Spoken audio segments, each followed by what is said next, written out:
Assalamualaikum warahmatullahi wabarakatuh. Waalaikumsalam, Pak. Mohon maaf saya tadi keliru masukin linknya ke hari yang Kamis ya. Baru tahu sih. Hari ini hari Rabu tanggal 25 Mei 2022 ya. Kita mulai kuliah yang ke-13 ya. Nggak terasa kita masuk ke kuliah 13 ya. Sehingga tinggal 1 minggu lagi ya. Minggu depan habis itu UAS ya. Dan untuk UTS saya sebagai penelitian UTS ya. Dan hari ini kita ini materi terakhir, nanti minggu depan kita bahas soal ya. Dan jangan lupa kumpulin tugas ya, saya mulai merekap tugas-tugas ini ya. Jadi saya masuk ke sekarang hari ini kita materinya adalah capital adequacy ratio ya. Jadi kecukupan modal.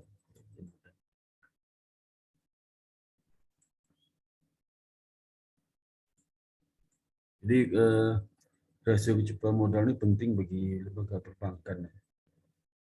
Karena apa? Karena ya sebagai untuk bumper ya, untuk mengcover risiko juga ya. Jadi semua kebijakan regulator itu ujung-ujungnya pasti untuk kecukupan modal untuk mengamankan dana-dana masyarakat di perbankan. Dana masyarakat seperti yang sering saya sampaikan cukup besar ya, 65 sampai 68% itu dari aset itu berasal dari masyarakat. Dan sampai ketiga seperti giro, tabungan, deposito, dan sertifikat deposito. Sehingga harus diamankan lah. Jangan sampai nanti pengelola perbankan itu ugal-ugalan ya dengan mengelola dana masyarakat. Terutama penyaluran dana masyarakat itu ke kredit diberikan karena sebagian besar dari dana masyarakat itu sebagian besar mungkin sekitar 70 sampai mungkin 80-90% ya. Jadi dari LDR itu kan loan to deposit ratio kan. Jadi serta 90 sampai 100% disesuaikan ke diberikan ya. Cukup besar ya. Jadi kalau nggak diamankan ya repot. Jadi seperti OJK itu kan menguasai bagaimana perbankan memberikan kreditnya ya. Apakah disebutkan itu benar-benar sehat atau tidak. Ya. Kenapa? Karena ini akan mengganggu dana pihak ketiga. Jadi kredibilitas perbankan akan terganggu gitu. Jadi di monitoring terus ya, monitoring. Yang kedua macet itu dampaknya nanti kecukupan modal ya. Modal. Karena meningkat iklim macet maka aset yang berisiko itu juga naik sehingga modal yang sedang juga naik. Total modalnya harus juga naik. Jadi fungsi modal itu pertama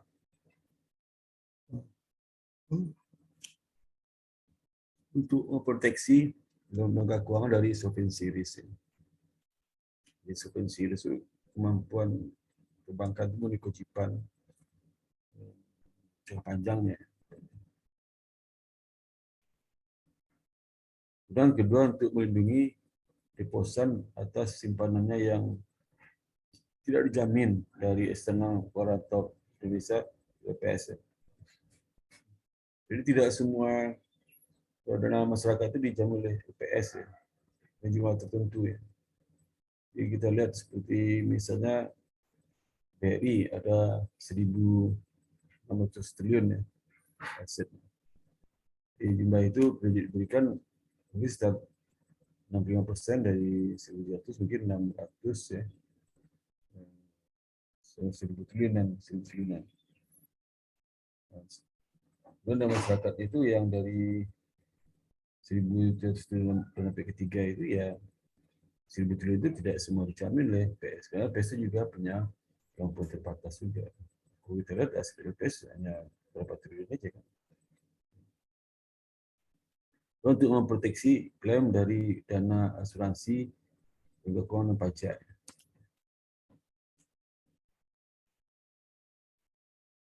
Ini juga penting ya. Jadi dari dana asuransi, di asuransi terkait dengan kredit diberikan ya.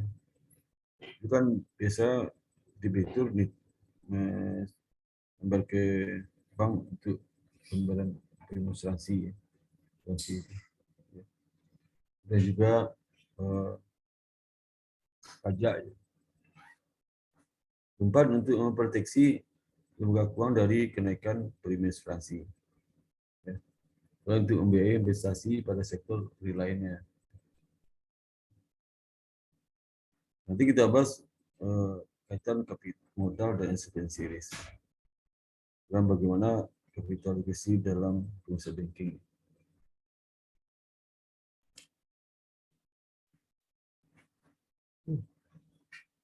Ya, kita lihat capital insolvency risk. Di konsep modal itu terjadi perbedaan konsep modal ya, antara apakah modal itu mengukur market value atau book value ya. Kalau kita lihat sekarang itu kan mulai mengarah ke market value ya. Jadi seperti misalnya aset-aset yang kecenderungannya fluktuasi harganya di pasar sangat tinggi ya, tinggi. Nah itu sekarang munculnya banyak ke portfolio. Tapi aset yang ke pasar tidak punya fluktuasi atau kenaikan pun bisa diprediksi sesuai dengan penurunan nilai aset itu. Maka book value itulah aset yang kemungkinan sulit mendapatkan market value bisa masih book value. Jadi otomatis market value konsep modal sekarang itu mengarah ke market value meski tidak full 100%. Nah, bagaimana market value dari modal itu? Jadi market value modal itu nilai pasar tipe kurang nilai pasar hutang atau dapat nilai pasar dari tipe bersih. Atau ini disebut dengan economic net worth. Ini dapat menilai kekuatan dari expense series. Jadi ya tipe bersih itu bisa tidak mengcover solvency risk karena panjang itu dari struktur hutang dan modal kan. Kualitas dia dari struktur aset dan hasil liquid semua hutang liquid. Contoh pertama, jika di pasar tipe bersih bank 10 miliar ya. Bersih bank 10 miliar.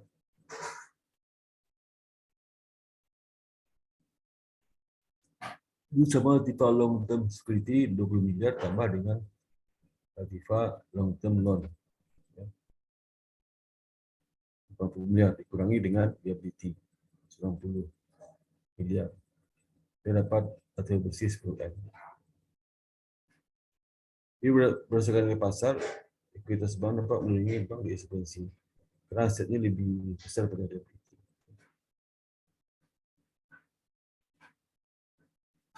Jadi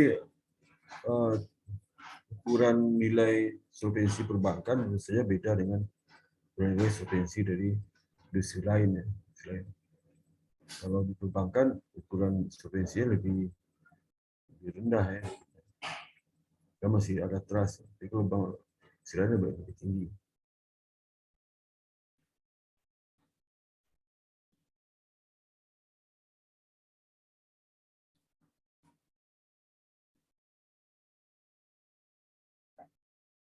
Contoh satu itu apabila terjadi penurunan loan ya, dari 80 ke 72 miliar karena NPL, maka net worth akan turun menjadi 2M. 2M. 72 dikurang 80. 80. 72 kurang berapa? 80 ya. 80.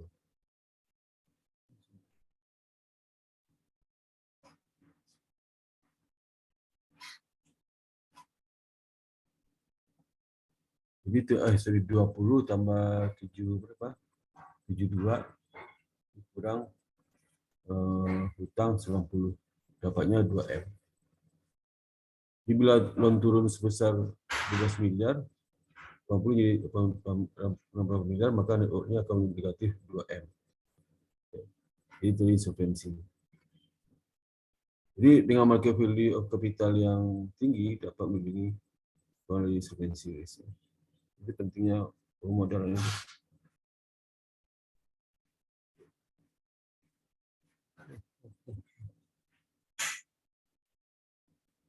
Ini dari contoh pertama tadi ya, kita melihat ada penurunan tingkat suku bunga yang berakibat nilai long term security-nya dari 20M menjadi 15M.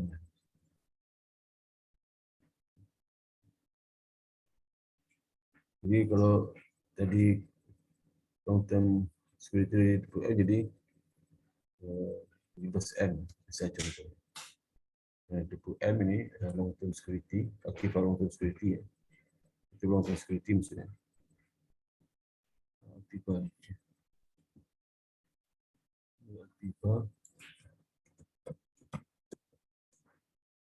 term security. 20 turun menjadi 11 miliar misalnya. Kalau long term loan-nya dari 80 turun menjadi 3 miliar. Kalau short-term loan-nya floating rate, sehingga di pasarnya tetap. Maka net worth-nya akan turun menjadi 2M. Loan-nya ya jumlahkannya 17 tambah 75 dikurang 90 kan. 2M. Sehingga dikatakan credit risk meningkat. Credit risk dan interest risk mempengaruhi nilai pasar perusahaan dan pemegang saham.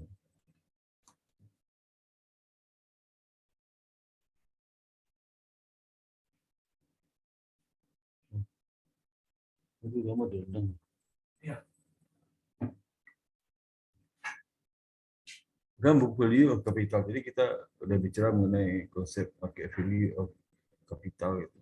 Jadi di mana aktiva bersih itu maka harga pasar itu diperoleh dari harga pasar total aset dikurang harga pasar total liability. Dapat harga pasar market value dari aktiva bersih. Jadi, kalau book value total aset yang tercatat dikurang total utang tercatat. Apakah ada dampak interest rate risk dan risk terhadap nilai buku? Jawabnya tidak ya, tidak. Karena perubahan suku bunga ya, risiko kredit itu kan posisi pasar sehingga dengan menggunakan market value itu akan menurunkan nilai. Kalau bunga negatif, semakin tinggi risiko suku bunga, semakin tinggi bunga, semakin tinggi risiko akan menyebabkan nilai turun. Jadi dengan penurunan nilai kredit yang diberikan memungkinkan merger bukan akrual risk yang tinggi. Sehingga risk tidak berdampak pada value of capital. Pada skenario akrual yang ditetapkan dalam akuntansi sehingga penurunan nilai kredit tidak berdampak. Dalam akuntansi book value atau perubahan suku bunga tidak mempengaruhi nilai. Tidak berdampak pada book value of capital.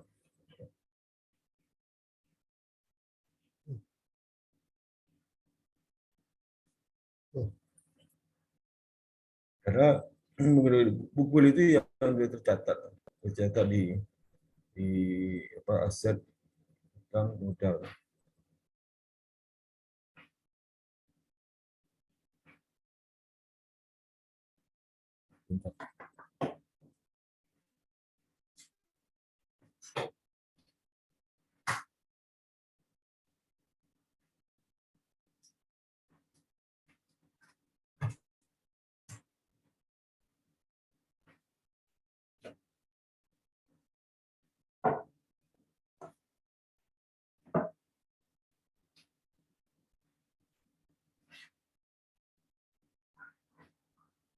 Jadi perbedaan book value dan market value of capital perbedaan itu sangat tergantung kepada interest rate volatility. Kalau suku bunga nggak berubah, ya sama aja sih. Ya. Atau tidak ada perubahan kurs ya, tidak ada perubahan apa nilai ya. Jadi dalam pengawasan ketat regulator. Kalau tidak perubahan dalam apa nilai sekuritas di pasar.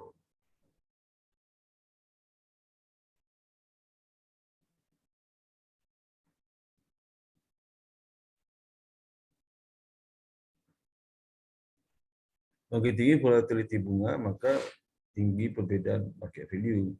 Yang value karena market value itu dipengaruhi dari suku bunga kan. Tapi kalau volatility rendah ya, kemungkinan perbedaan kecil. Nah itu tergantung di pengawasan. Kalau pengawasan ketat, volatility bunga itu mungkin agak tidak begitu tinggi ya. Sehingga perbedaan nilai market value book value itu tidak begitu tinggi lah. Ya, perbandingan market value dengan book value sering disebut dengan price to book value. Dia harga pasar dibanding dengan buku. Kalau mereka kasih satu itu berarti kondisi harga itu volatility rendah, rendah. Tapi kalau price to book value-nya menjauh dari satu ya, di angka satu, maka jadi kondisi tidak volatility tinggi di pasar dari suku bunga dan sebagainya.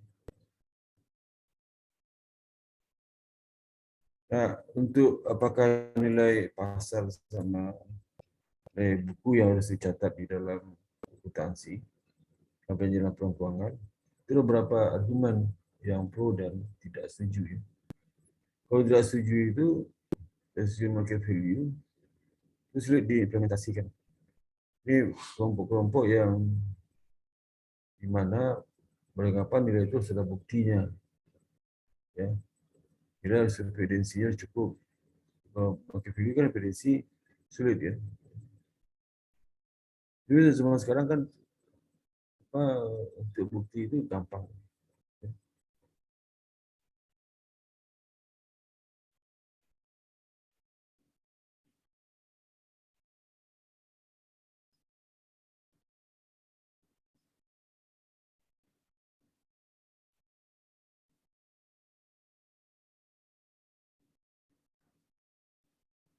Jadi pengguna market value itu berdampak pada pengukuran laba yang belum terrealisasi karena nanti unrealized gain atau loss. Ya. Sehingga terjadi distorsi akuntansi tinggi. Distorsi akuntansi itu perbedaan nilai catatan akuntansi dengan nilai pendekatan akuntansi dengan pendekatan ekonomi itu distorsi. Ya.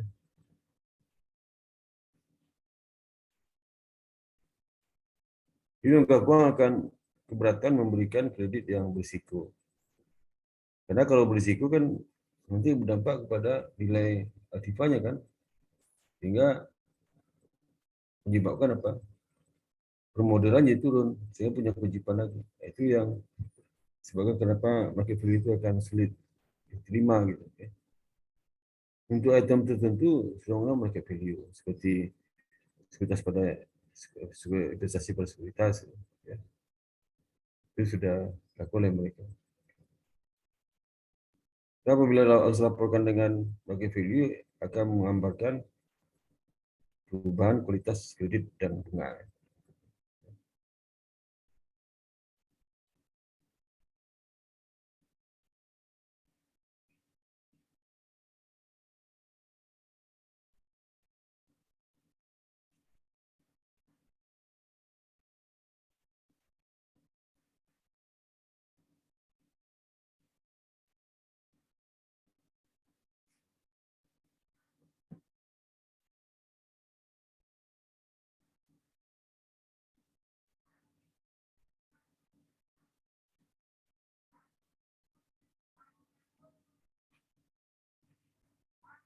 Capital asset ratio.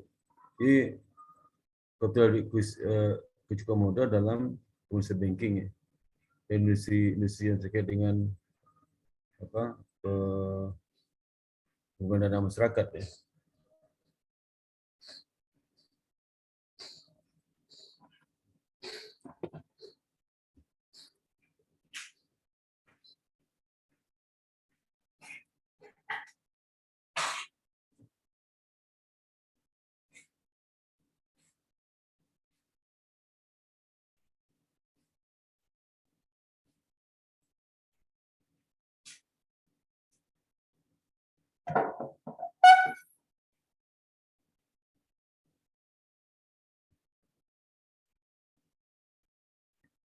Jadi capital asset ratio, leverage ratio, simbolnya L. Dalam perbankan adalah L sama dengan core capital bagi aset, leverage ratio.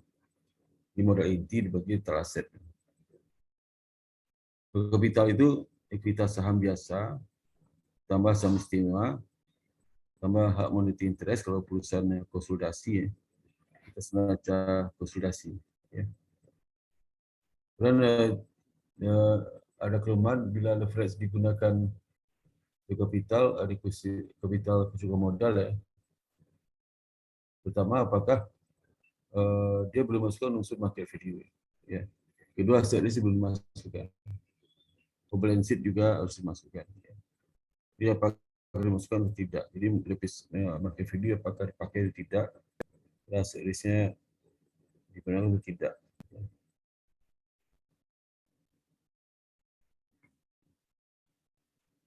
Dia ada kelemahan leverage ratio yang secara tradisional ini, karena belum masukkan oleh pasar aset berisiko. Balance sheet ini kan asetnya semua total aset. Itu harusnya aset berisiko aja harusnya. Ya. Maka Bank for International Settlement (BIS) menerapkan risk based capital ratio. Jadi rasio permodal dengan adjusted hanya untuk aset berisiko saja sebagai pengukuran capital adequacy. Itu 1 Januari 93. Jadi dikenal dengan Basel Agreement atau Basel I.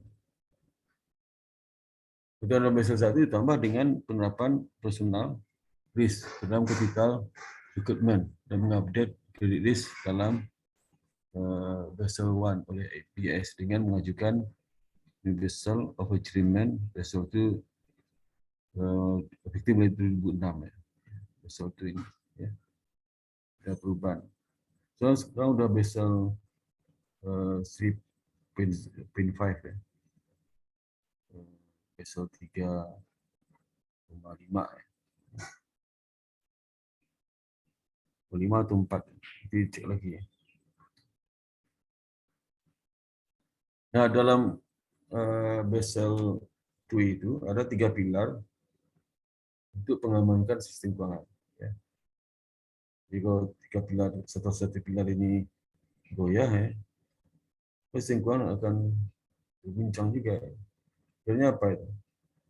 Pertama, peserta modal untuk mengcover credit risk, market risk, dan operational risk. Ini CAR ini, CAR ya. Jadi kalau CAR-nya kurang dari ketentuan, misalnya di bawah 0, berapa? 0,8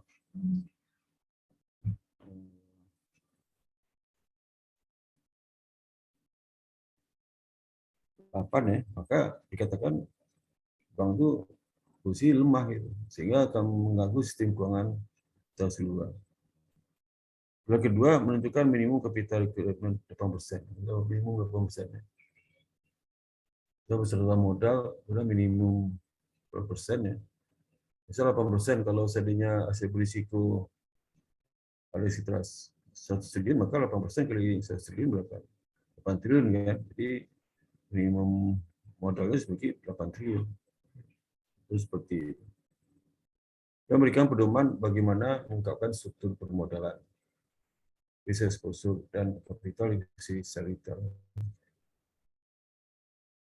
Nah, kita lihat total risk based capital ratio itu diukur dengan total risk based capital ratio, total capital itu Tier 1 sama Tier 2. Tier 1 itu bisa per kapital. Tier 1. Itu bagi credit adjusted aset, jadi aset yang berisiko tidak semua aset yang kebagi. Aset berisiko aja. Kalau sini ATMR-nya ya. Nah, dulu itu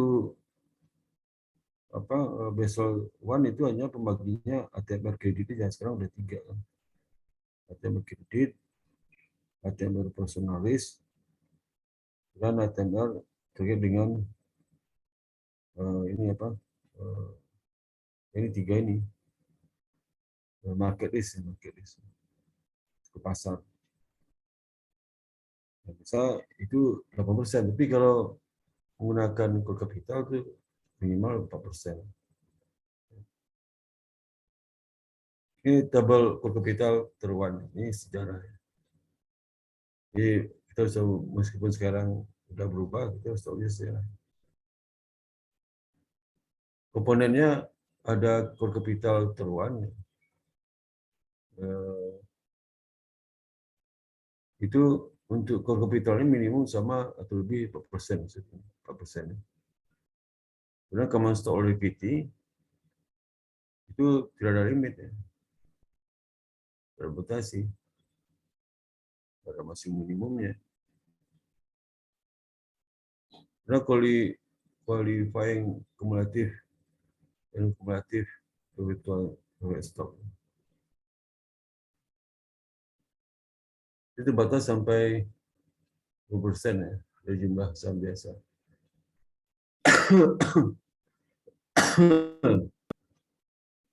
With interest dan qualifying perpetual preferred stock. Dan meneliti interest jadi ada dari common stock equity, dan qualifying kumulatif dan kumulatif perpetual preferred stock. Meneliti ya. Meneliti itu yang sih harus menghindari penggunaan meneliti interest untuk mengintroduce elemen not otherwise qualifying for Tier 1 capital. Nanti bilang goodwill juga bentuk pengurang dari Tier 1 modal inti. Sebagai nanti yang akan dibagi ini. Itu karir.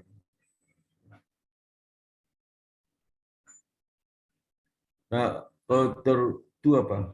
Tier 2 nanti komponennya ini kan Tier 1, komponen kapital. Kalau Tier 2 ya, suplemen kapital Tier 1 itu jadi modal tambahan ya, di samping berkapital, ditambah modal tambahan ini, ya, itu Tier 2. Di cadangan untuk follow dan list kerugian leasing dan kredit ya, itu cadangan. Kalau perpetual preferred stock misalnya istimewa. Hybrid capital instrument. Kalau minimum requirement ini, kalau suplemen kapital tertentu itu terbatas sampai 100% dari teruan. Tidak boleh lebih dari teruan.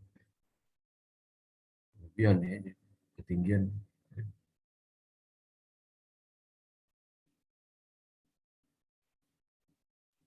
Kalau perpetual preferred stock, no limit dalam teruan tertentu. Dia hybrid capital instrument, perpetual debt, and mandatory convertible security.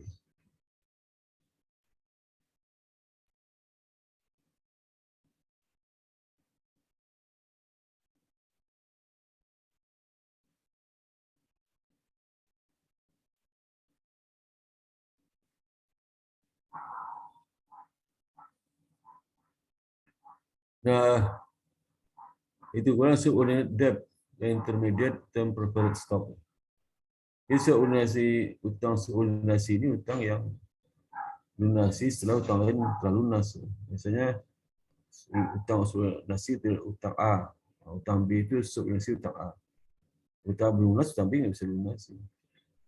Lunasi dulu utang A, utang B. Ya.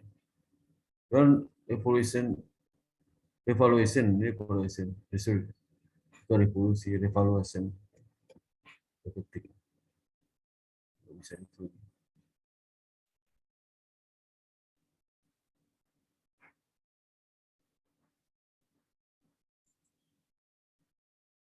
Jadi revolution reserve cadangan pilihan kembali ya, equity and building. Ini masuk dalam modal tambahan, ya.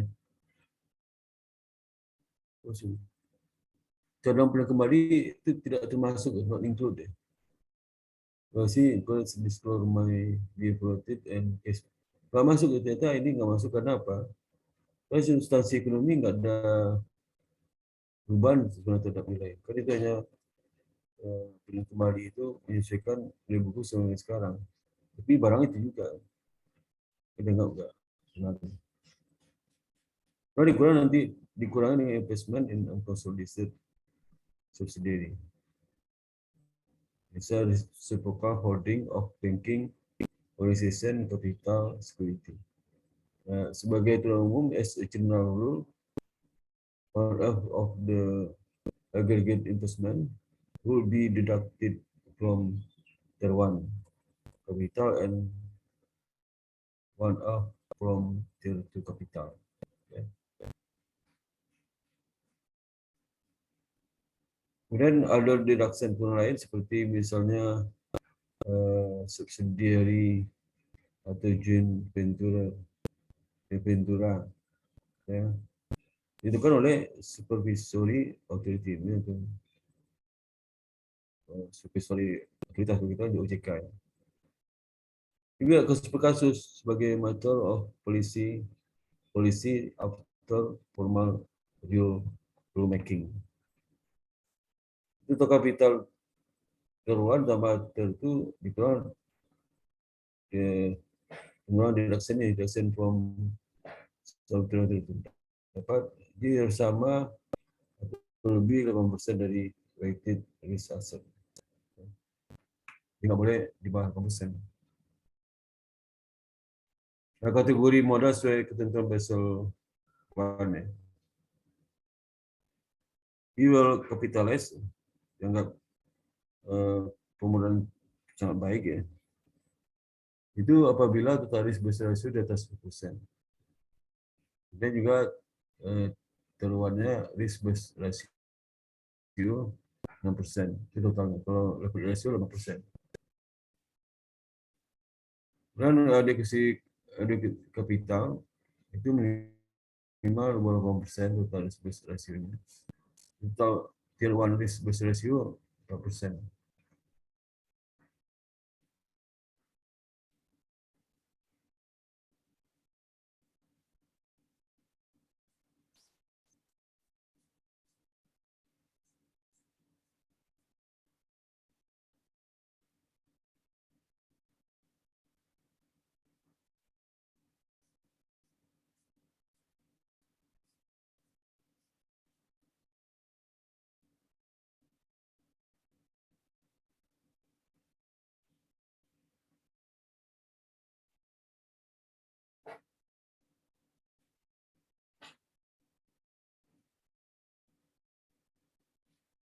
Kemudian kalau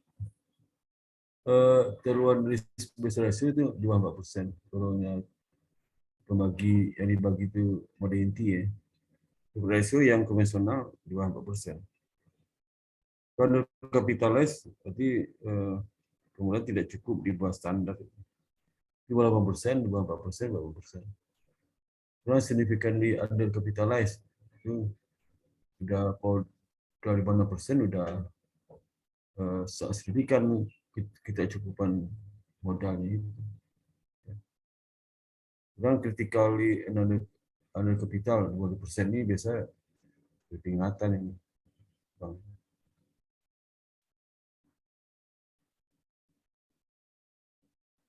Jadi bagaimana bobot tertimbang risikonya itu? Masing-masing punya aturan sendiri setiap negara.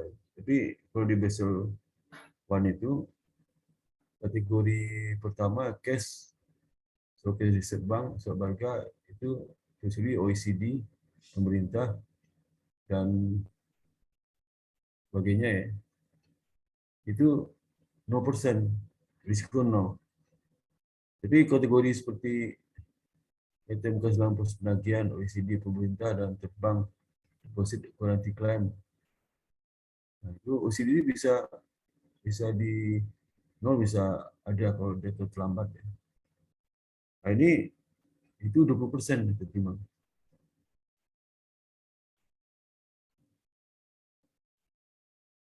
Dan yang kategori 3 itu 5% timbang. Itu pada pos di neraca seperti loan fully secured by first line on the 1-2 for family residential properties. Ini terkait dengan ini KPR, municipal bonds.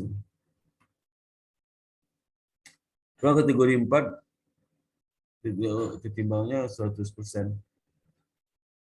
Jadi seluruh on-balance sheet aset lain yang tidak terdaftar dalam data di atas termasuk pinjaman entitas swasta individu, berupa klaim atas non-OECD, government dan bank, estate dan investasi pada subsidi.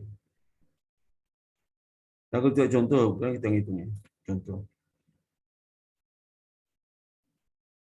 Ini sudah kebutuhan besar. Ya. Pertama kita lihat besar dulu ya. Itu risk based capital kredit based adjusted on-balance sheet. Ya. Ini misalnya neraca suatu perbankan. Kalau Pira itu perbedaan dengan Basel II nanti. Ini Basel I. Jadi cash ya. Selalu di bank sentral, ya, treasury bill, long term treasury security, long term government agency. Nah, itu bobotnya 0%. Jadi kalau 0% berarti 0. Tidak digunakan sebagai pembagi. Itu menghitung KAR itu. Kemudian item in process of collection, terus penagihan, long term government agency, agency itu FNMA. Ya. Kalau yang masuk ke 0% kan GNMA. Ini ke Amerika ya. Kemudian yang 5% university dongs bond revenue. Ya. Residential 1 until 4 family mortgage ini KPR 50%. Ya, ketimbangnya. Jadi kalau nilainya ada di bank misalnya 100 triliun, berarti 100 triliun itu yang masuk ke ATMR 50% ke 100 triliun, dapat 50 triliun. Ditambahkan semua ya. Di sini kan 34, berarti 50% dari 34. Kemudian 100% kalau dia triple A, loan to Bank of America, 10% atau 100% tuh. Commercial loan, triple A red, 100% juga. Commercial loan A only red.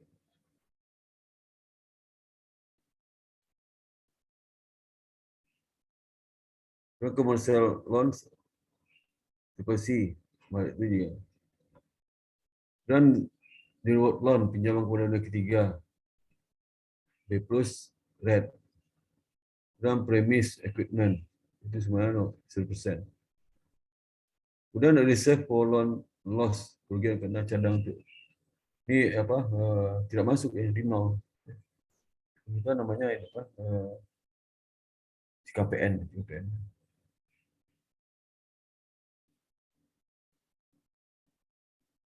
Asetnya 1215. Udah kalau liabilitasnya, itu kan tidak ada ketimbangnya, kan ketimbangnya yang aset aja.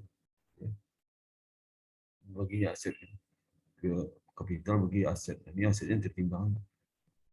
Asetnya misalnya 1215. Bagi bukan 1215, tapi di bawah itu kan tidak semuanya yang bobotnya 100%, ada yang 5%, ada yang 20%, ada yang 5%, dan 100%.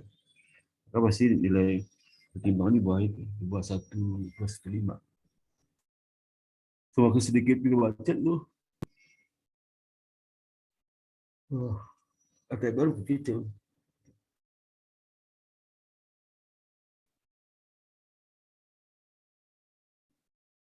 Reliability equity ya.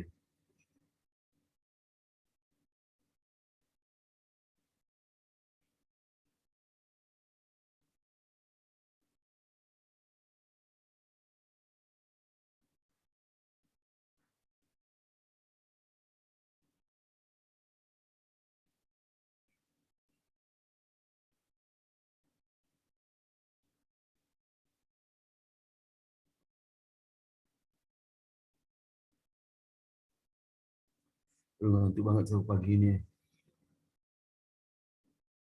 Demand deposit, term deposit ya.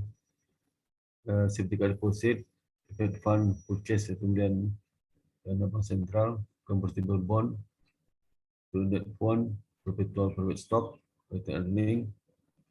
Ini ditandai deh ke kelompok modal. Kalau convertible bond itu tertu benda tambahan. Solemnity benda tambahan. Virtual private stock benda tambahan. Kemudian pada inti yang di komponen ekuitas itu, retained earning, common stock, perpetual stock. Kalau perpetual private stock masuk nol. Apa? Kemudian tertu ya.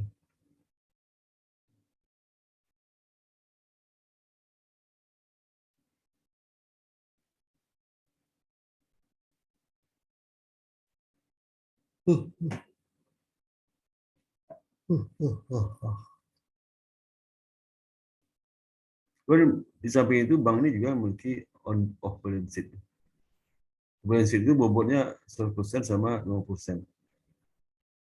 100% itu ya ada 3 jenis balance sheet. Pertama, loan commitment ya. Umur 2 tahun, harganya 80 M. Ya. Peringkatnya double B. Yang kedua,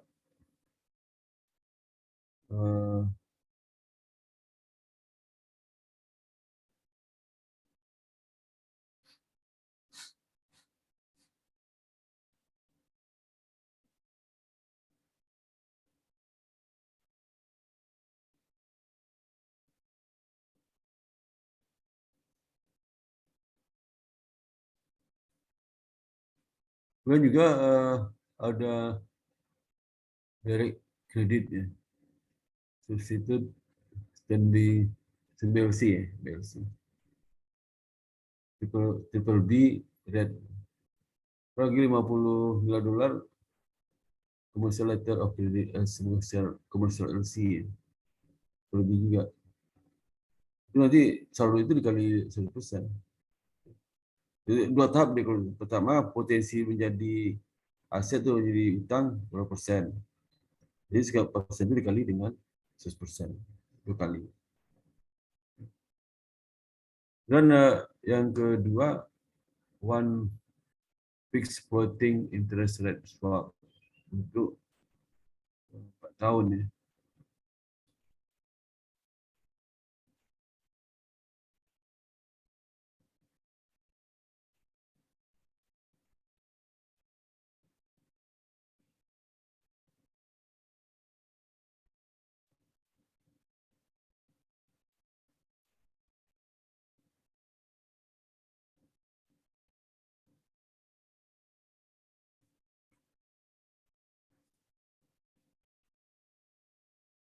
Kemudian kita menghitung apa?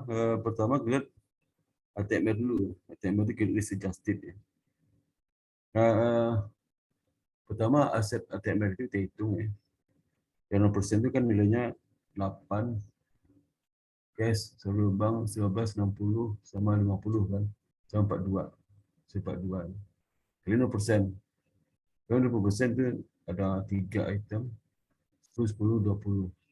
Ya, kali 20%. Ya. Berarti 50% itu ada 2 ya. 34 dan 38.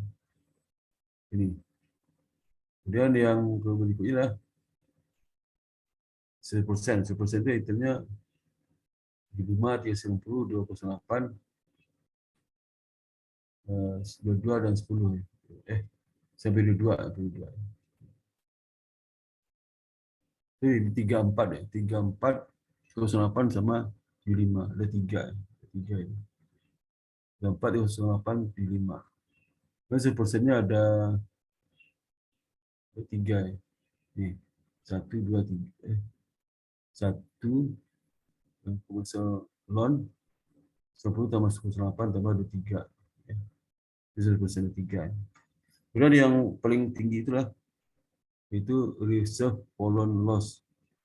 Sorry, commercial loan. Commercial loan itu tinggi 150%. 10 kali 150%. sedangkan reservoir loss total cadang KPAD itu nggak masuk. Nah, sehingga liquidity adjusted misalkan Basel itu turun menjadi 74,5. Itu Basel itu Basel itu ya. Ini Basel 1, ini Basel 2. Ya. Loncat ya. Basel 1 dulu ya. Basel. Ya.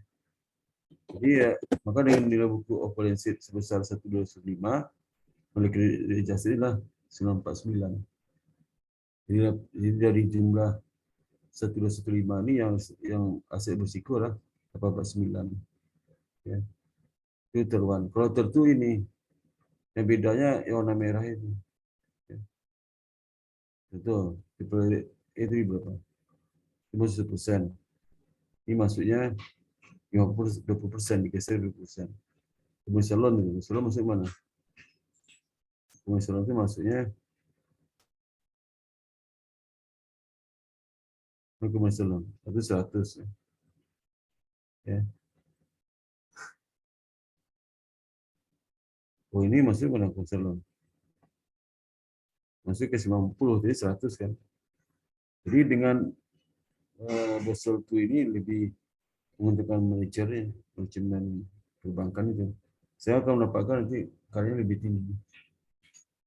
Karena pembagi itu kecil. Seperti misal loan, ini kan 10, 90. Ini berapa? Misal loan. Ya. 10 kan 1%. Ya.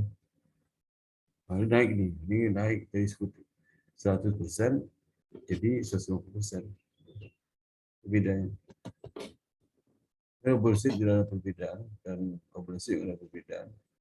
Ya. Kalau saya besar itu ada perbedaan yang hitam ini perbedaannya. Jadi janji mah 74,5. Ini 10,5 jadi 50%. 75 jadi 100%. Dan yang 10 ini 160.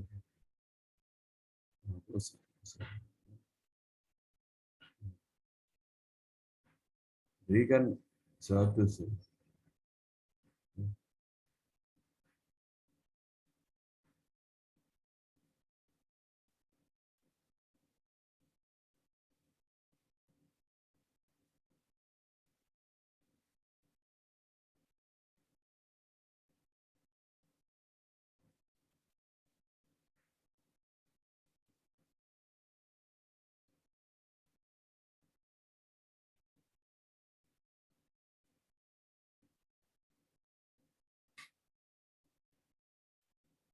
Jadi kalau besok itu kan 8,9 juta.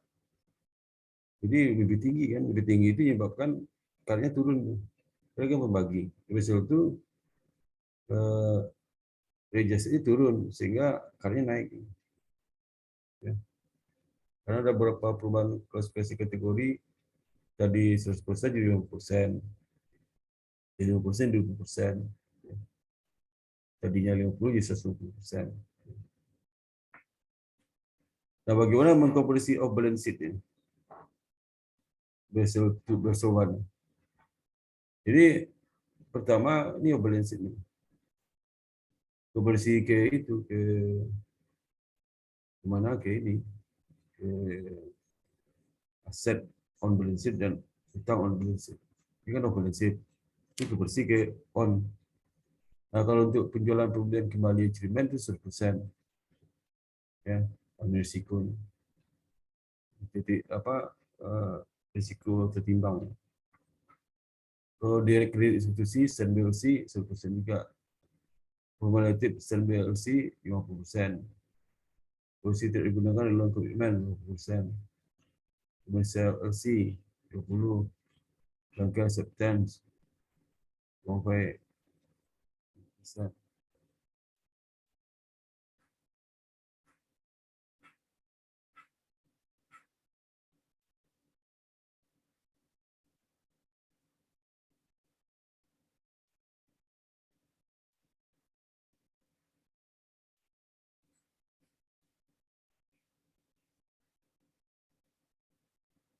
Jadi ya, ini maksudnya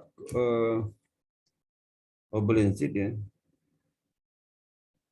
dikonversi ke on asset, on liability, itu persentase konversi rate ini dikali dengan national amount-nya, konversi rate-nya. Kemudian nanti setelah itu ada lagi bobot itu ini, perhitungan kepada amount dari contingent guarantee. Ya. Jadi misalnya OPS item 2-year loan commitment ke 5% dari 80 juta, dapat 0,4 juta.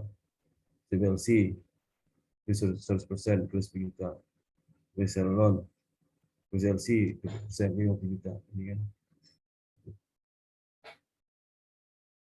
Nah, kemudian dari 40 juta, 10 juta, 10 juta ini, berapa probability dia akan konversi beralih ke aset dan liability ya.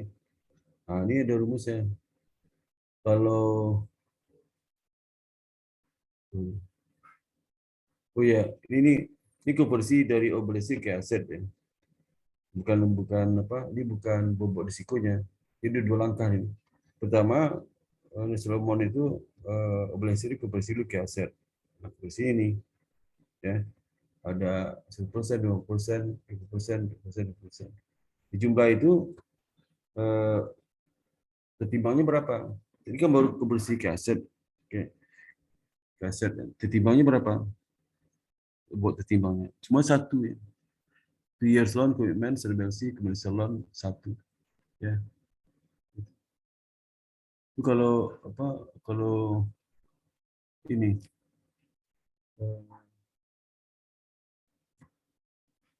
kalau Basel One ya. Bisa bank contoh data setelah mengambil short interest rate hedging position di pasar swap fixed floating interest dipotong dengan national amount 1 juta. Satu foreign exchange itu kontrak 2 tahun dengan nilai 40 juta. Kita bahas ini. Jadi di samping dia memiliki yang ini, pure commitment CBLC, ada dia punya juga yang apa? Yang terkait dengan derivatif ya. Bisa 4 years fixed floating interest rate swap. Jadi pertama kita cara ini potensial exposure utama karena exposure risiko kerugiannya. Jadi nilai nasional nominalnya 100 juta. Kemudian potensi exposure kemungkinan konversi ke desertes lah itu 0,5%. 0,5% kali 100 juta dapat 0,5 juta. Kemudian ada placement cost biaya penempatan 3 juta. Exposure 3 juta, jadi equivalent amount jadi 3,5 juta. Ya. Kemudian untuk foreign exchange potensi exposure konversi vektornya 5%. Jadi sehingga potensial exposure ruginya lah 2 juta. Dan ada biaya penempatan minus 1 juta, ada karena exposure tidak ada, sehingga 2 juta aja. 2 juta. Minus 1 itu tidak pertimbangannya. Sehingga kita lihat ya, kalau credit adjusted value of balance sheet derivative ini berapa? 5,5 juta ya. 5,5 juta nih. 3,5 tambah 2 juta. Ketimbangnya 0,5. Ketimbang untuk apa? Untuk itu Basel One ya. 0,5. Sehingga aset berisiko lah 2,5 juta Basel One. Basel itu ketimbang 1. Jadi 1 ini. Kalau Basel One kan 0,5, Basel itu 100%. Kalau adjusted untuk derivatifnya 5,55 kali 100% dapat 5,5 juta. Sehingga kita bisa menghitung karyanya digabung gitu ya. Digabung karyanya. Dilihat dulu kredit adjusted. Pertama kredit adjusted yang berdasarkan ini. On balance sheet 849 ini yang one, Basel One. Tambah yang contingency. Tadi ini. yang terkait dengan LC, dengan komitmen komersial LC. Nilainya berapa? 60. Tambah yang derivatif 2,75 kalau dia apa Basel One kan 0,5 kali adjusted asetnya. Jadi equivalent one 5,5 juta. Dapat 91,75. Jadi total credit risk adjustednya 91,75 sudah mempertimbangkan off balance sheet. Kalau mempertimbangkan off balance sheet 849. Itu maksudnya. Kalau dia Basel 2 ya, kan credit risk adjusted tadi 764,5. Kalau itu sama 60 juta. Dan yang bedanya derivatif, kalau berarti kali 1, kalau ini kan kalau Basel 1 kan kali 0,5 bobot pertimbangan risikonya. Ini kan 1, jadi 5,5 juta. Jadi 830 juta. Jadi tetap lebih rendah. Boleh 1,5. Ini Basel 2 ini besaran kakarnya lebih kecil daripada besaran kal Basel 1. Jadi kita bisa hitung untuk yang equity-nya, equity kalau Basel 2, Basel 1 ya, return earning 10 juta, kemasuk 30 juta, kalau yang bruto preferred 10 juta. Ini tertunya ini masih ketentuan apa? Ini sama ketentuan. Basel ini betul terwan, ini tertu. Ini Basel 1 sama Basel itu sama ini ya, equity-nya. Ya. Kalau dia terwan 50 juta, kalau ada tambahan 40 juta, totalnya 95 juta. Jadi 50 tambah 45. Ya. Sekarang kita bisa hitung karnya, berdasarkan Basel 1 sama Basel 2. Yang pertama terwan ya. Kalau Basel 1 itu 50 juta bagi 91,75. Ini 91,5 ini adalah adjusted risk asetnya dengan Basel 1. Ini adjusted asetnya. Ya. Sehingga boleh berdasarkan terwan itu 5,44%. Saat ini berapa? Saat 5% ya.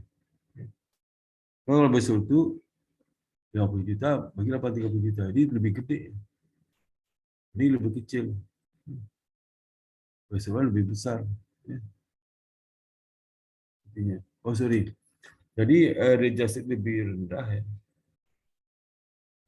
Sehingga akarnya tinggi ya, tinggi. Lebih tinggi. Ya, jadi 6,0% misalnya. Kalau dari base capital, tier-1-nya lebih tinggi Basel, tetapi begitu masuk total risk base capital, pasti Basel itu lebih tinggi. Nanti dia kalau yang Basel 1 91,5, total risk 95 juta. Kalau yang ini 30. Ya. Ini lebih tinggi Basel itu. Lebih tinggi.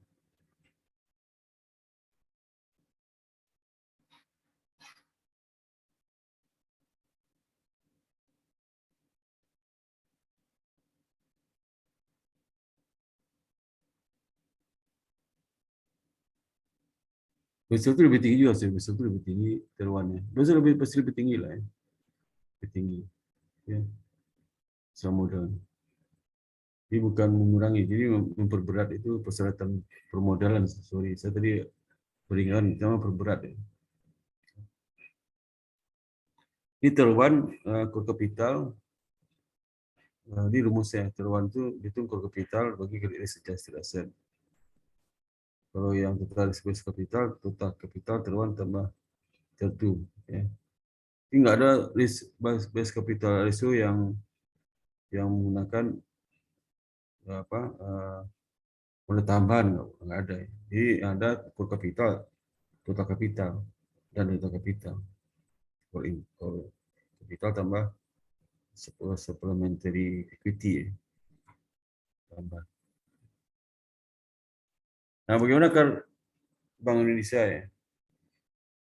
Ini kalau itu modal bagi ATMR. Ya. Ini untuk BPR ya. Jadi itu BPR. MPR apa sih TMR? Modal meneliti tambah modal pelengkap, TMR di optimal risiko, ya. Ini ada di apa? Kalau di kalau perbankan bisa lihat ya di apa di laporan keuangan. Kalau misalnya di mana ya? Kalau itu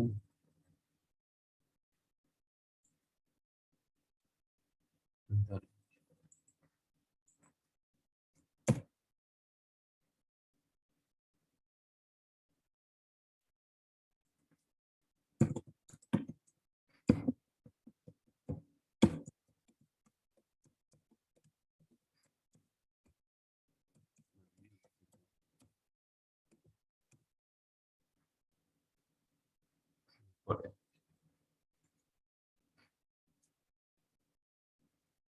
Saya lihat report yang terakhir ya, terakhir dari Bank Mandiri reportnya.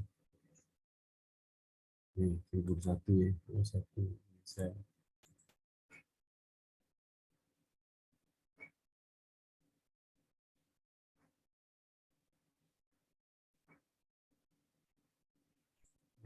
sebut.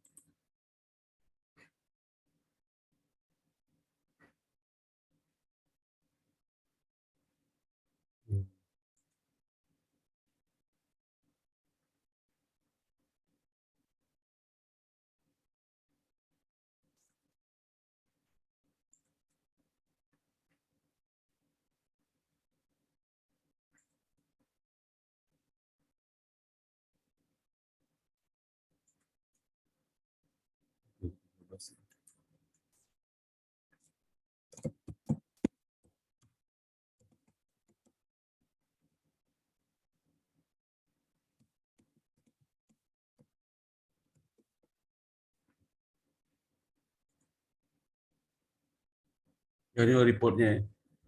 Report itu ada dua bagian kalau di bank itu. Kalau di semua perusahaan militer, report dua bagian. Bagian pertama mengenai laporan manajemen ya. Yang kedua laporan audit ya, tahunan. Ini kalau laporan ini seperti ini, laporan manajemen. Nah, ini itu isinya. Ini semua tema tentang persoalan jejak langkah, ini tema kontribusi terbaik kami, ya. Kemudian lagi belas kinerja, laporan Dewan Komisaris, profil perusahaan, analisis dan pembahasan manajemen atas kinerja perseroan, kapital, teknologi masing-masing, kepala perusahaan, tanggung jawab sosial perusahaan, indeks reference ini, ya. Dan corporate governance scorecard, ya. Laporan keuangan. Ini dari si laporan keuangan yang terakhir. Ada indeks referensi UJK juga, referensi UJK. Menghormati implementasi of corporate governance. Ini ke segi-seginya, ya. Kadang ke segi apa, ini toward the ASEAN Corporate Governance Scorecard.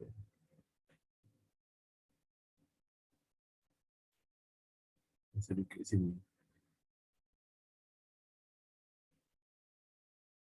Ini terkait dengan kelas kinerja, 18 ya.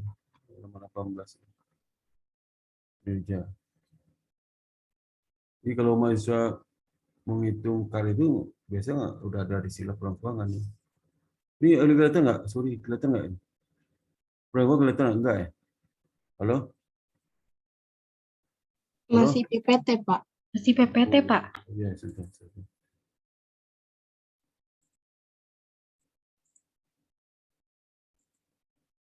Ini kelihatan ya? Sudah, Pak. Ya, Pak.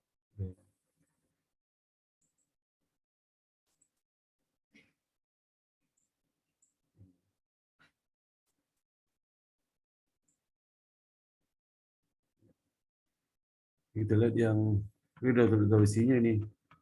Versi report itu. Ini ya, dari sini. Kita mungkin masuk ke kinerja ya. Terus kinerja 18 ya. Sedikit sini.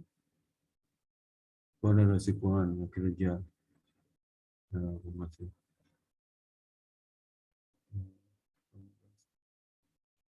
10, 14,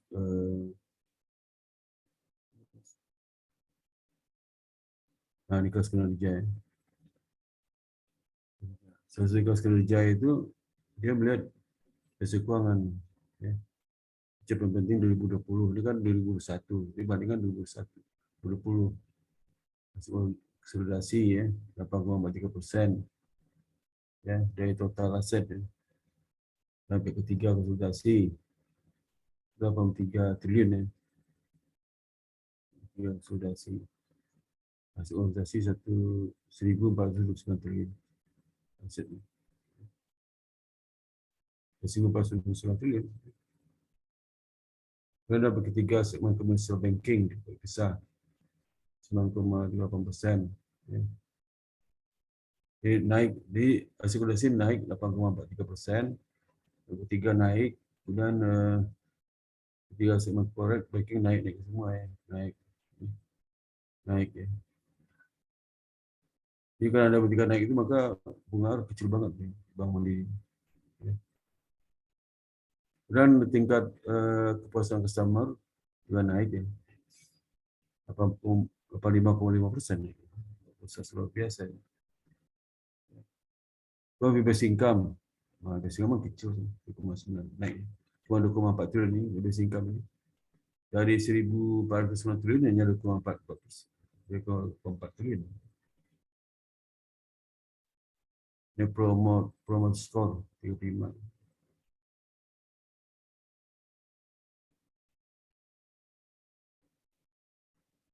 Nah ini di saluta keuangannya. Keuangan ini 5 tahun terakhir 2020, 2019, 2018 itu berapa? 1.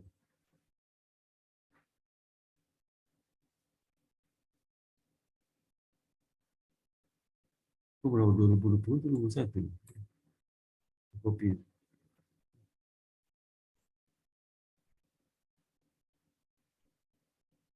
2020 2021. Jadi komparasikan 5 tahun terakhir. 20, 2018, 18, 2019 ya. Jadi kalau masuk ke skripsi orang ambil di sini aja. Ya. Misalnya datanya giro total aset ada sini 5 tahun terakhir. Bisa langsung ke laporan keuangan. Di dalam jutaan ya. Total tipe ya sama, total utang. Dan pakai sini aja. Lebih cepat. Kemudian apa lagi? Ya. Pendapatan beban personal nih yang income statement ya. Pendapatannya 56 triliun ya. Dan aset 1.000 triliun, kecil banget ya. Laba cuma 17,6 triliun laba ya. Laba temu jalan. Asetnya 1.000 triliun. Persen 17,64 cuma laba. Kalau 10% ini udah 140 triliun, kalau 10% aja. Kecil banget nih.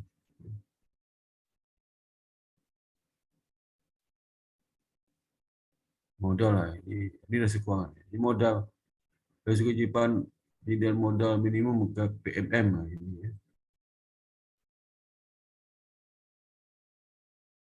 Ini hanya kalau yang pertama ini tanpa mempentingkan apa risiko kredit dan personal. Tiga ini hanya perhitungkan apa risiko kredit ya. Yang kedua kredit dan personal. Yang tiga kredit personal pasar.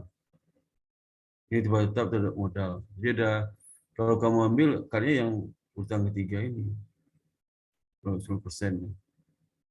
1, 20. Jadi turun karena sudah, tapi masih di atas ketentuan ya. Ya. Hasil produktif ya. Hasil produktif dan hasil non produktif bermasalah hasil 9. KPN.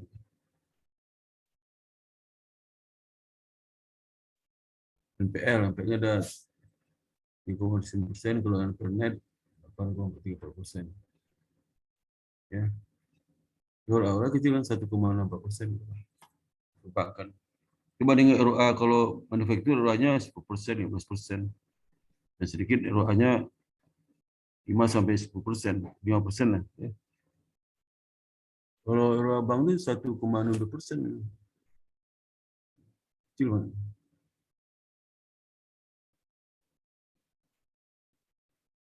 Jadi sebenarnya kalau dilihat dari ROA ya, udah nasabah terbatas, ya. Bank makin besar, bank ROA-nya makin kecil. Kecil bank besar ROA-nya. Jadi BPR lebih tinggi pada ROA-nya Bank Mandiri itu, pasti itu.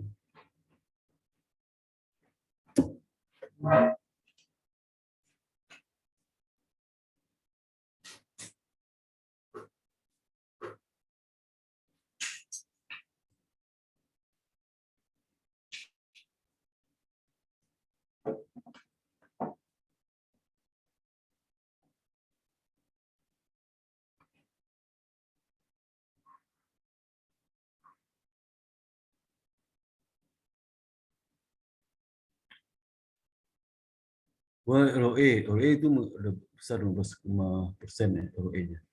Kalau lebih besar karena modal kecil di total aset. Ya. Makanya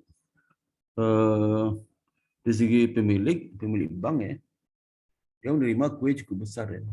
20%. Padahal kemampuan bank itu keseluruhan kan 3 contoh ya.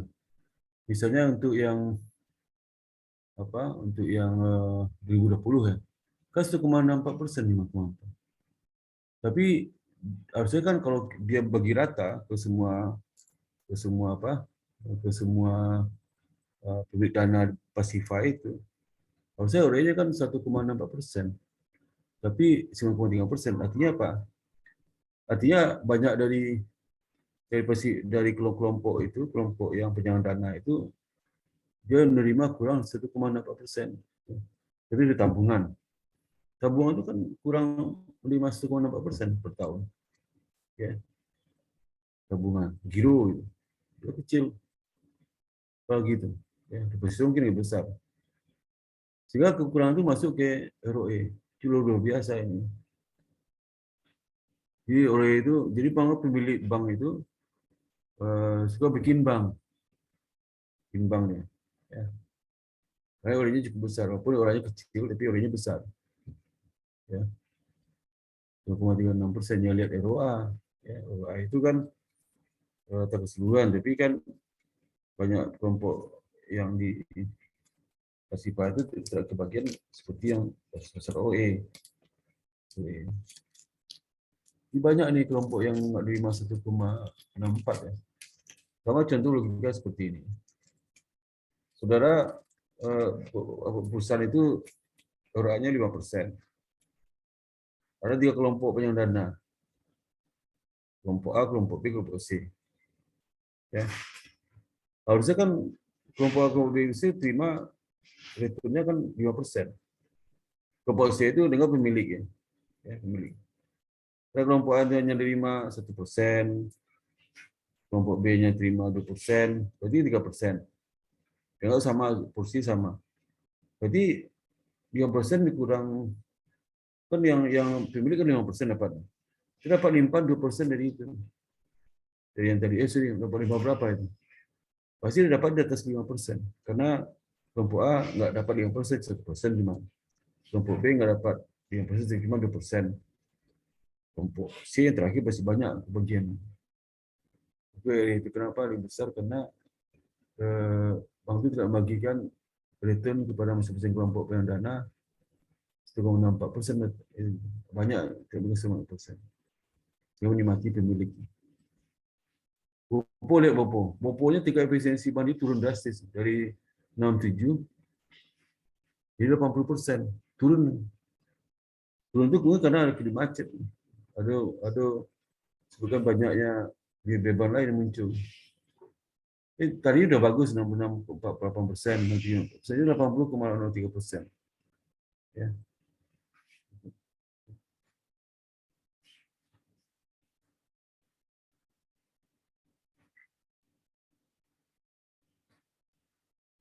Ini yang bisa saya lihat di sini ya. Jadi tidak usah hitung lagi. Corporate banking ya. Corporate banking total sampai ketiga itu naik terus ya. Pasti bank itu naik. Tapi dibandingkan tahun 2016 turun sampai ketiga. Itu corporate banking, corporate banking. Corporate banking itu kan segmen corporate itu yang besar. Ya, retail, coba retail. Ya. Nah, itu kan corporate banking, commercial banking pasti naik gitu, naik kan, naik. Sampai ketiga naik. Kemudian turun. Kemudian turun mungkin tingkat ekonomi turun. Sehingga corporate banking itu segmen corporate banking jadi tidak menarik. Hubungan kelembagaan, nah itu naik. Hubungan kelembagaan misalnya dengan pemerintah semua itu naik. Ya.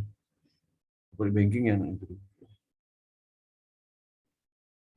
Kemudian segmen retail banking, retail pasti naik di retail ya. 35. Jadi artinya retail itu meningkat dibandingkan corporate banking. Corporate banking tidak prospek dalam mengkolek dana ketiga. Retail banking yang banyak. Makanya Bank Mandiri banyak ke retail banking. Kalau kredit itu sedikit dan perhatian juga nggak banyak. Banking dana ketiga luar biasa. Meningkat dari 435 ke 58 triliun. Treasury itu kecil, treasury kecil. Treasury kecil ini. 8,9 triliun. Ini komprehensif ya di sini. Treasury international banking nggak banyak. Banyak itu retail banking. Retail banking itu seperti masyarakat. Pertama meningkat itu adalah meningkat nih? Deposito naik. Kalau nggak deposito kecil, kalau deposito turun. Tapi tak boleh turun lagi. Itu tetap naik, deposito naik semua nih. Ya. Yield tabungan deposito naik semua.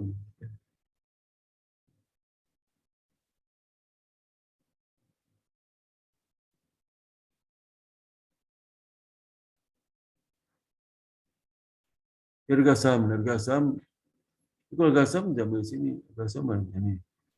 Harga saham ini pembukaan tinggi, penutupan nih. Harga saham di berturunan. Jadi kalau sudah 5 tahun terakhir ada di sini harga saham masing-masing. Ya, nggak usah lihat di itu. Di laporan keuangan ada. Harga saham berturunan itu. Tahunan di sini. Ya. Lagi nih. Sahamnya di sini. Kasih saham Bank Mandiri. Sahamnya. Ini yang isi yang dari laporan manajemen itu. Ini lagi kalau ngitung kar, ya cukup di laporan keuangan aja, bisa dihitung ulang. Ulang itu banyak beberapa data kita nggak dapat di sini, dapat di laporan ini. Tapi saya lihat kalau risiko personal nih.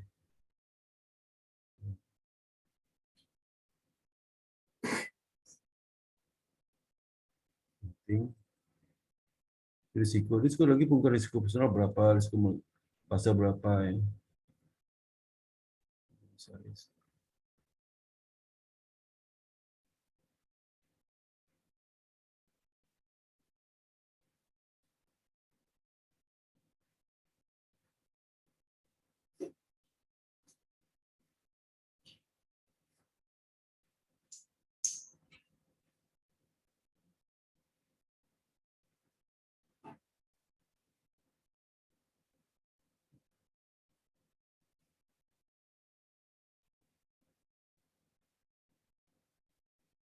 Ini komisi ini dewan, masih banyak banget organisasi.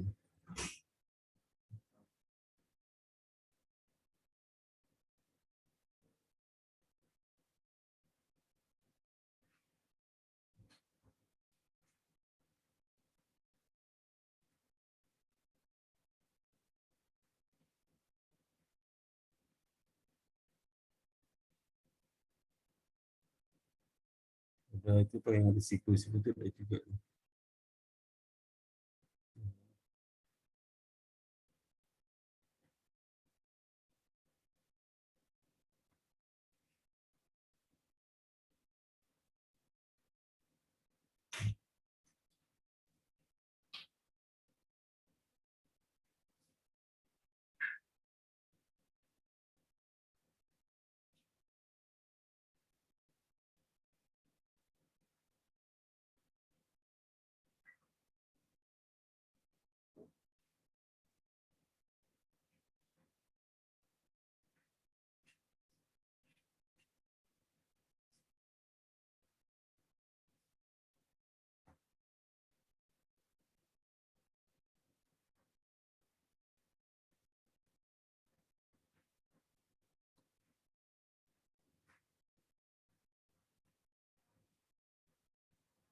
Ada pertanyaan sampai sini? Cukup jelas, Pak.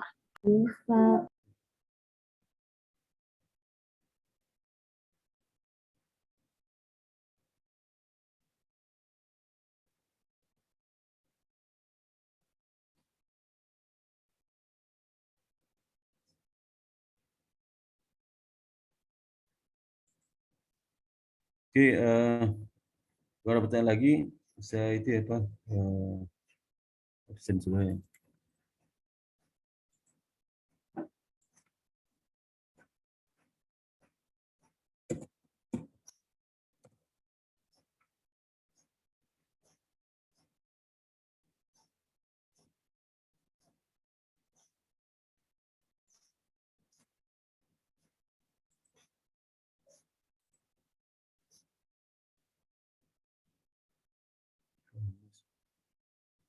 Rabu.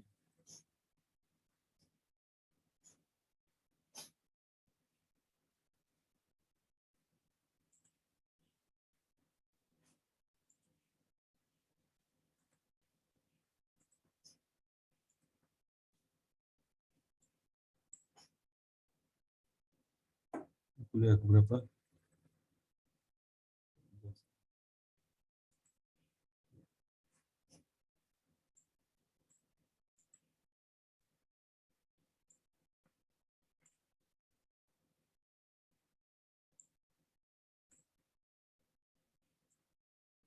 Di on cam kan ya. Yang pertama Sulaksono Yoga. Hadir nggak? Yoga. Sadam. Sadam udah. Sadam. Yenita. Hadir, Pak. Hadir.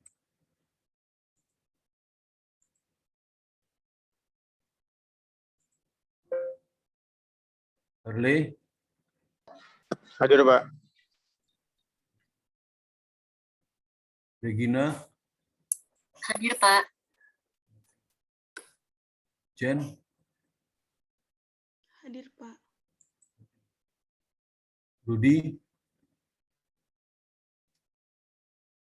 Rudi di kelas lain. Azhar. Hadir, Pak. Mana itunya ya? Azhar mana Azhar nih? Ada Hadir, Pak. Rosa. Hadir, Pak. Rosa hadir. Felicia. Hadir, Pak. Felicia nggak hadir. Wahyu. Hadir, Pak. Wahyu hadir. Dewi. Yul. Hadir, Pak. Safa Alfia. Hadir, Pak. Muhammad Ariel Budiman. Ariel Budiman. Muhammad Rafli Tirta Giri. Hadir, Pak. Alia Desta. Hadir, Pak.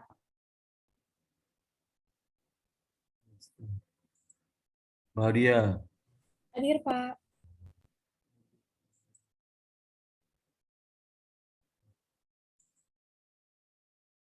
Sylvia Novita. Hadir, Pak.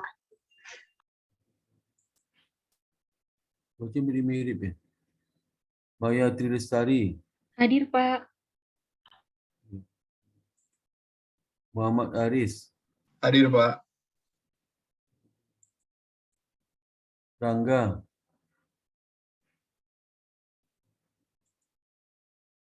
hadir.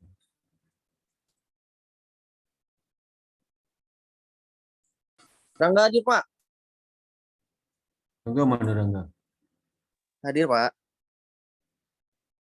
Tadi nggak ada. Ongkim kalau ongkim masih absen. Ongkim dong. Oh di mana nih? Lagi di Ya, mana? Pak.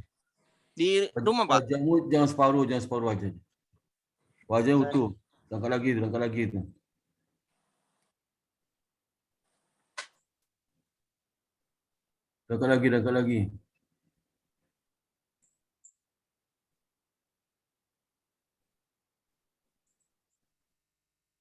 Di mana kamu? Lagi di mana? Oi, Di rumah, Pak. rumah.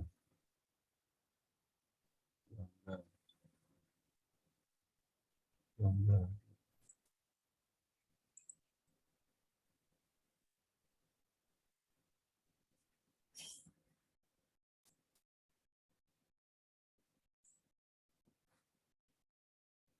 Ya ini posisi absensinya. Saya cek lagi ya, cek absen berapa, cek sendiri ya. Udah 4 udah nggak bisa ujian lagi. Maksimal 4, udah 5 nggak bisa. Ya. Oke, sekarang kita foto bersama dulu ya. Kita bukti kehadiran ya. Oke, saya hitung ya. Senyum ya. 1, 2, 3 ya. Bentar.